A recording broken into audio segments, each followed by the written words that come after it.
Halo semuanya, selamat datang di channel YouTube saya. Di channel ini saya ingin sharing hal yang berkaitan dengan dunia trading, khususnya forex trading. Langsung aja ya.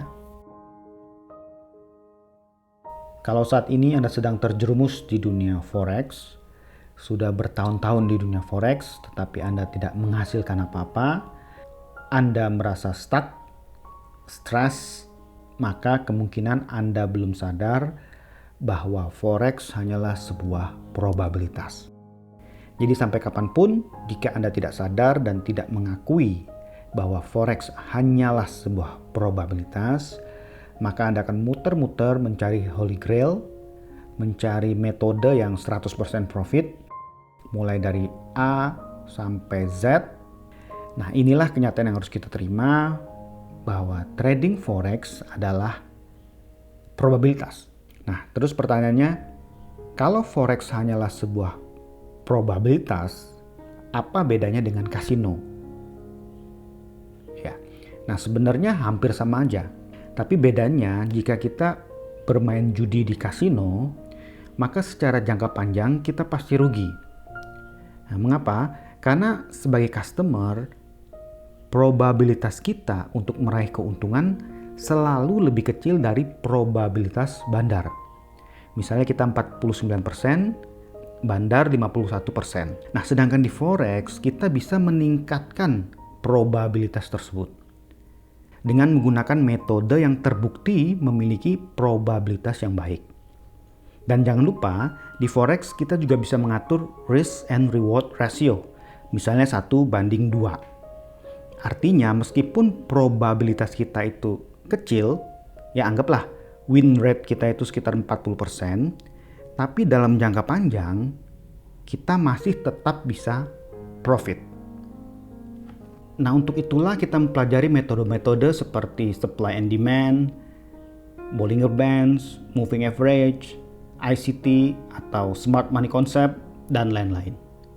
Nah, tujuannya adalah untuk mendapatkan probabilitas yang baik. Artinya kita bisa memperoleh keuntungan secara konsisten dalam jangka panjang. Permasalahannya adalah pada saat kita belajar metode, ada kecenderungan kita untuk mencari metode yang probabilitasnya 100%. Ya. Nah, saya juga tidak tahu salahnya ini di mana. Ya, mungkin ini hanya naluri kita sebagai manusia yang membutuhkan sebuah kepastian.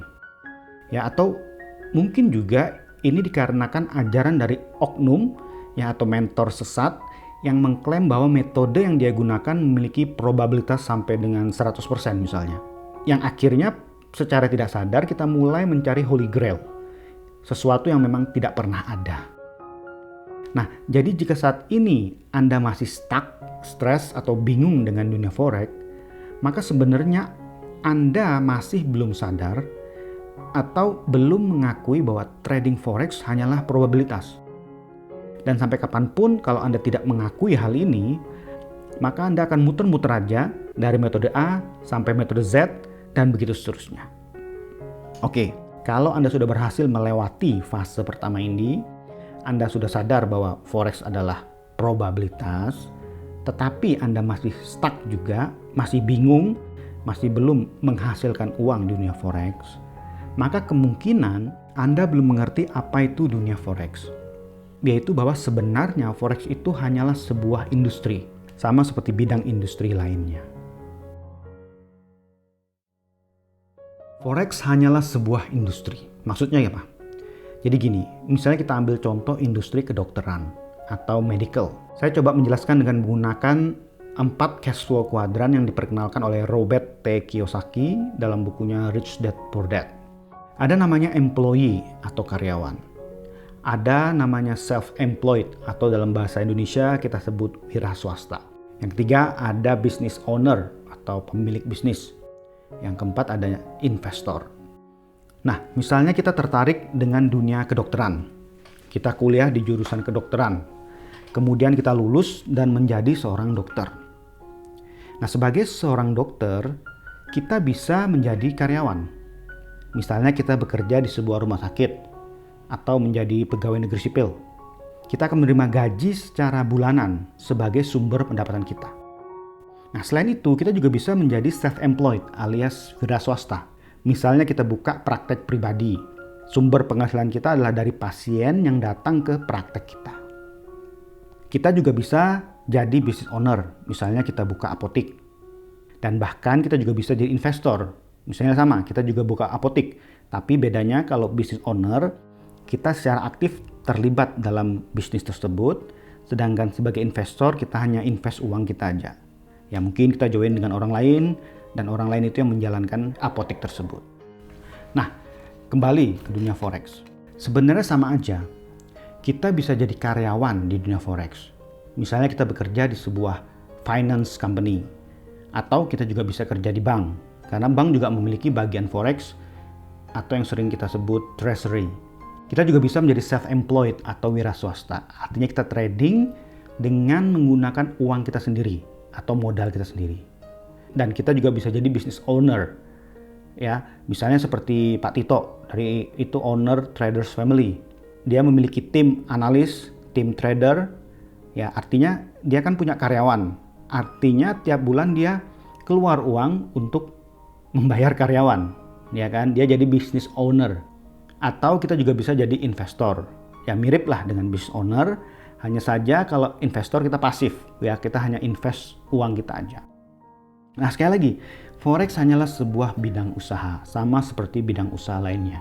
Tentu saja setiap bidang usaha memiliki kelebihan masing-masing. Nah terus masalahnya di mana? Jadi menurut saya, pada saat kita mengatakan bahwa kita ingin menjadi forex trader, maka sebenarnya kita mengatakan bahwa kita ingin menjadi self-employed. Alias kita ingin berwira swasta di bidang forex. Nah, masalahnya tidak semua orang bisa menjadi self-employed. Tidak semua orang bisa menjadi wira swasta. Untuk menjadi self-employed atau wira swasta, maka kita harus memiliki kompetensi yang dibutuhkan untuk menjadi wira swasta. Dan itu bukanlah sesuatu yang mudah. Contoh kasus, anggaplah si A gitu ya. Setelah si A lulus kuliah, dia langsung kerja di sebuah perusahaan. Setelah 5 tahun bekerja sebagai karyawan, kemudian dia memutuskan berhenti dan menjadi wira swasta. Singkat cerita, setelah 5 tahun, si A gagal. Akhirnya si A balik kucing jadi karyawan. Nah, ini bukan suatu yang membanggakan ya, tapi itulah kenyataan yang harus diterima oleh si A bahwa ternyata menjadi wira swasta itu susah. Atau istilahnya memang si A tidak berbakat menjadi wira swasta. Nah, tapi ada juga si B ya. Sama, awalnya dia juga karyawan, kemudian dia memutuskan untuk menjadi wira swasta dan akhirnya dia berhasil. Tentu itu bukan sesuatu yang mudah juga, tapi karena ketekunan dan keberanian yang dilakukan oleh si B, akhirnya si B berhasil menjadi wira swasta. Nah, kembali ke forex tadi. Jadi maksud saya begini, jika kita sudah paham bahwa forex hanyalah sebuah probabilitas, tetapi sampai saat ini kita belum bisa menghasilkan uang di dunia forex, mungkin kita memang tidak memiliki kemampuan sebagai wira swasta. Ya, jadi yang salah bukan forexnya, karena forex hanyalah sebuah bidang industri. Kesalahannya adalah kita ngotot mau jadi self-employed, atau kita ngotot mau jadi wira swasta, atau kita ngotot mau jadi trader. Padahal sebenarnya di dunia forex itu kita tidak harus menjadi wira swasta. Bahkan kalau boleh saya katakan, kita tidak boleh menargetkan diri kita untuk menjadi wira swasta. Target kita seharusnya adalah business owner atau investor. Maksud saya begini, memang ada beberapa silent trader yang berhasil profit konsisten. Setelah mereka profit konsisten, mereka memutuskan untuk tinggal di desa, menikmati hidup, yang penting bisa profit. Misalnya dapat 10 juta per bulan, sudah cukup. Yang penting bisa membiayai hidup sehari-hari. Nah, tapi jangan salah, sebagai wira swasta, kita harus kerja untuk mendapatkan uang. Kalau nggak kerja, kita nggak dapat uang. Nah, Sampai kapan kita mau kerja terus? Oleh karena itu, kita harus, dalam tanda kutip ya, kita harus naik kelas menjadi business owner atau investor. Nah, contohnya kasus ini misalnya kita tinggal di desa, kita sudah dapat 10 juta per bulan. It's okay, tapi kita harus mulai berinvestasi atau mulai berbisnis. Misalnya buat tambak ikan, pelihara ayam potong, atau beli sawah, beli tanah gitu ya. Nah, jadi jangan menjadikan wira swasta ini sebagai target kita. Oke, nah kembali ke permasalahan awal. Kalau Anda masih stres dan ngotot mau jadi trader atau mau jadi wira swasta, saran saya stop. Berhenti berusaha menjadi forex trader. Masih ada pilihan yang lain. Kalau Anda tidak punya modal, jadilah karyawan dulu. Jadilah analis dulu. Kalau Anda punya modal, ya Anda bisa menjadi business owner atau menjadi investor. Sama seperti industri lainnya, kita juga bisa menjadi karyawan di industri forex. Hanya saja kata karyawan terdengar kurang keren, ya, sehingga banyak orang ingin menjadi wira swasta. Ya, dalam tanda kutip, mereka pengen naik kelas menjadi wira swasta. Nah, padahal sebenarnya tidak selamanya karyawan itu, dalam tanda kutip ya, lebih rendah dari wira swasta. Karena ada karyawan yang gajinya puluhan juta, bahkan ratusan juta. Iya kan? Jadi sebenarnya tidak ada salahnya jika kita ingin menjadi karyawan. Dan tentu saja, ini bukan target akhir kita. Target kita, kalau bisa ya kita jadi business owner atau investor. Tapi karena kita tidak ada modal, maka kita fokus dulu untuk menjadi karyawan. Contoh karyawan di dunia forex, kita bisa menjadi seorang analis. Kalau Anda penggemar Traders Family, Anda pasti sudah tidak asing dengan aplikasi TF. Nah, di aplikasi tersebut kita bisa menjadi seorang analis tanpa modal. Tentu saja ada beberapa tahapan yang harus kita lalui. Kalau kita konsisten, kita bisa menghasilkan uang ya dalam waktu minimal 1 tahun lah. Nah, contoh lain, kita bisa jualan signal di MQL5. Ini contoh signal saya. Bisa dilihat, saya register tanggal 19 Maret 2023. Jadi sudah sekitar setahun saya jualan di MQL5. Total yang saya dapatkan selama 1 tahun ini sekitar 5 juta rupiah. Ini selama setahun loh ya. Nah, mungkin angka ini terlihat kecil, yaitu karena signal saya kurang laku. Tapi ada beberapa signal yang subscribernya sampai ratusan. Artinya mereka bisa mendapatkan uang puluhan juta hanya dengan jualan signal. By the way, untuk jualan signal ini kita tetap butuh modal.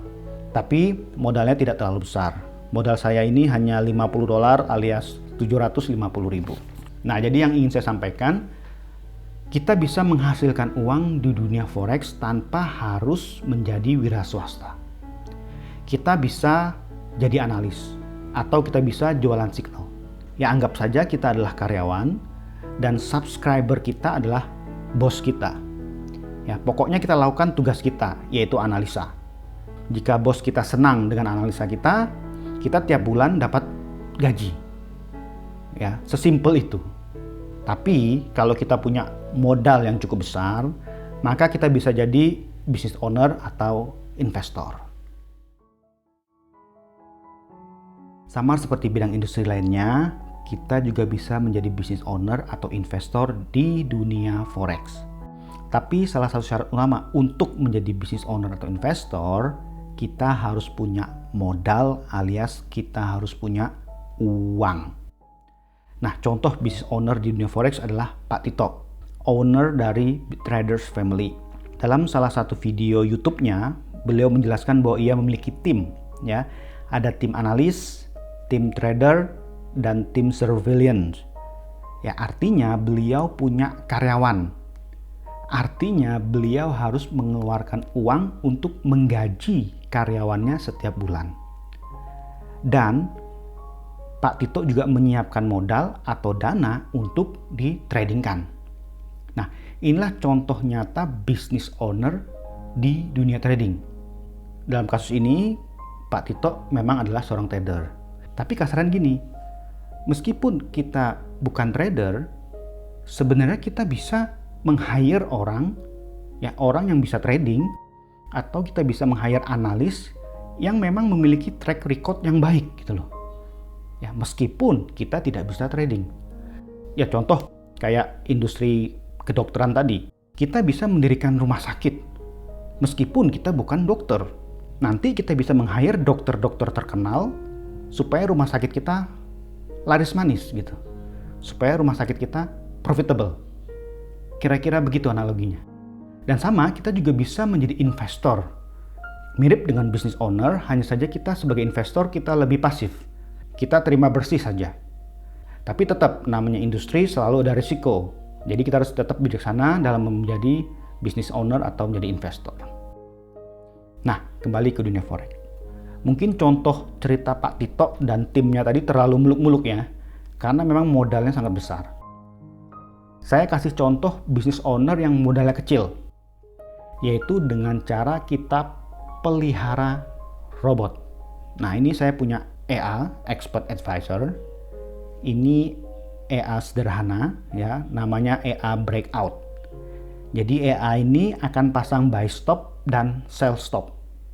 Jadi pada saat harga naik atau break high, dia akan open buy, dan sebaliknya jika harga break low, dia akan open sell. Jadi ceritanya EA ini akan pasang jebakan Batman pada saat news. Ya, karena pada saat news biasanya harga itu bergerak kencang satu arah gitu ya, entah ke atas atau ke bawah. Jadi kalau harga break high dan terus naik, saya profit. Dan jika harga break low dan turun terus, saya juga profit. Tapi kalau harga sideways alias break high terus break low, maka saya loss. Ya, sesimpel itu. Nah, saya pasang EA ini hanya pada saat ada high impact news seperti NFP, CPI, dan lain-lain. Jadi dalam sebulan saya hanya pasang 4 kali aja, alias 1 kali seminggu. Pertanyaannya, berapa modal yang dibutuhkan dan berapa pendapatan yang saya terima? Nah, jadi saya sewa VPS, ini murah sekali, hanya 50.000 per bulan. Ini yang paling murah ya. Modal saya ini $50 atau sekitar 750.000. Profit saya sebulan itu sekitar $10 atau sekitar 150.000. Nah, setelah dipotong biaya sewa VPS, maka dalam sebulan profit bersih saya itu sekitar Rp100.000. Kecil ya? Iyalah, karena memang modal saya kecil. Lot yang saya gunakan kecil, yaitu 0,01. Tapi kalau modal saya dibesarkan, lot saya dibesarkan, tentu pendapatan saya juga semakin besar. Tapi harus diingat ya, jika lot saya naikkan, memang profit saya meningkat. Tapi jika loss, maka loss saya juga semakin besar. Nah, jangan sampai loss besar ini mengganggu psikologi. Ya pasti ada kalanya hit stop loss, ada kalanya cut loss. Tapi dengan money management yang baik, konsisten dalam rule yang kita gunakan, maka dalam jangka panjang kita pasti profit. Nah, dalam hal ini kita juga bisa jadi investor ya. Kalau sebagai business owner, kita masih perlu mematikan dan menyalakan robot ini. Artinya robot hanya saya nyalakan pada saat news-news tertentu. Istilah yang sering digunakan, kita masih jadi supir. Ya, kita nyupirin robot kita. Kalau sebagai investor, kita tidak perlu nyupirin robot kita lagi. Ya, kita pasang robot kita non-stop 24 jam. Tentu saja hasilnya bisa berbeda. Bisa lebih baik, bisa juga lebih jelek. Dan sebenarnya kita juga tidak harus punya robot sendiri. Kita bisa copy signal dari para analis seperti di MKL5 ini. Dan tentu saja sebagai investor kita tidak boleh menaruh uang hanya di satu instrumen. Ya tentu harus didiversifikasi. Misalnya uang kita 100 juta, ya kita bagi menjadi 10 account.